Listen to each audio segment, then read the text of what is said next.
Tout à l'heure, vous m'avez dit que vous êtes mère des 3 garçons. Oui. Waouh! Comment élever 3 garçons avec tout ce qui se passe? Comment élever 3 garçons? Comment élever 3 garçons? Quand j'ai eu mes enfants, mon mari et moi, donc déjà mon premier garçon, quand je l'ai eu, curieusement, le Seigneur s'est révélé à moi par une sœur en me donnant déjà tous les déroulés de la naissance de mon fils. Amen. Donc du coup, le jour de la naissance de mon fils, c'était comme un sceau et textuellement la vision que la sœur m'a donnée 1 an et demi avant la naissance de mon fils. Et quand j'ai eu mon fils, avec mon mari, on avait l'habitude de prier, on l'a présenté à l'église comme tout chrétien. Mais quand j'ai vu mes enfants grandir, on était un peu, avec mon mari, tout au début, on allait à la bibliothèque chrétienne chercher des livres, on devait chercher des choses qui étaient adaptées à l'âge des enfants pour connaître Christ. Et je me suis toujours...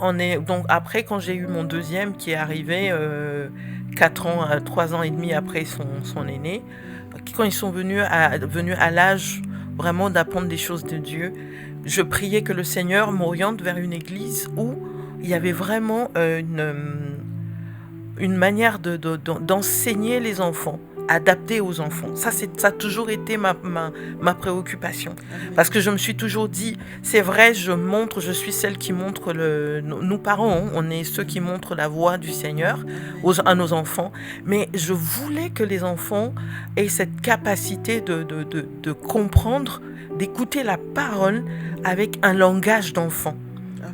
Et donc je me suis dit, comme je me suis toujours dit, il y a des personnes à qui le Seigneur a donné ce mandat d'enseigner les enfants avec cette douceur, en prenant vraiment d'une manière pédagogique, mais dans le Seigneur.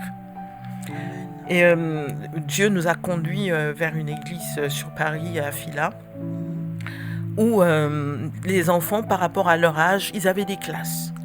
Et même les bébés, il y avait un endroit réservé pour les bébés. Donc, du coup, mes 3 enfants étaient enseignés à l'église. Je les envoyais dans les camps. Et moi, j'ai toujours envoyé, qu'ils veuillent ou pas, même quand ils ne voulaient pas aller dans un camp, je les envoyais. Mais en gros, donc surtout arrivé à l'adolescence, c'était un peu plus compliqué.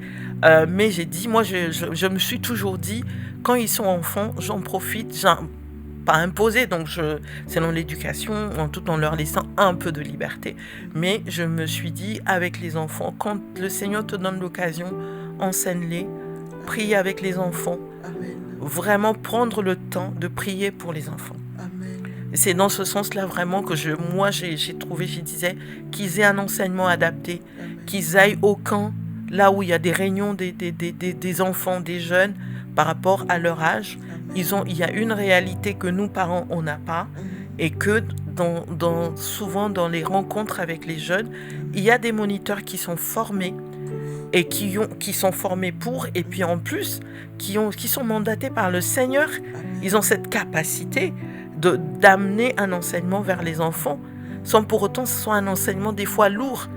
Parce que nous, parents, des fois, par notre expérience spirituelle, on peut vouloir dire des choses aux enfants, mais qui n'est pas toujours adapté à l'âge de nos enfants. Amen. Alors, le Seigneur nous dit ceci, montre un chemin à un enfant. Et quand tu seras grand, il ne s'en détournera pas. Bien-aimé, les enfants, c'est tellement important que dès la bas âge, les apprendre déjà à connaître Dieu. Amen. À aimer Dieu.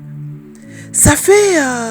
moi, je me rappelle que mes enfants, à 3 mois, ils savaient que dès qu'ils rentrent à l'église, même si tu pleures, je ne vais pas sortir. Ça fait qu'ils savaient que dès qu'ils rentrent à l'église, ils devaient rester calmes. Ça fait que la crainte de Dieu s'apprend dès l'enfance. Amen.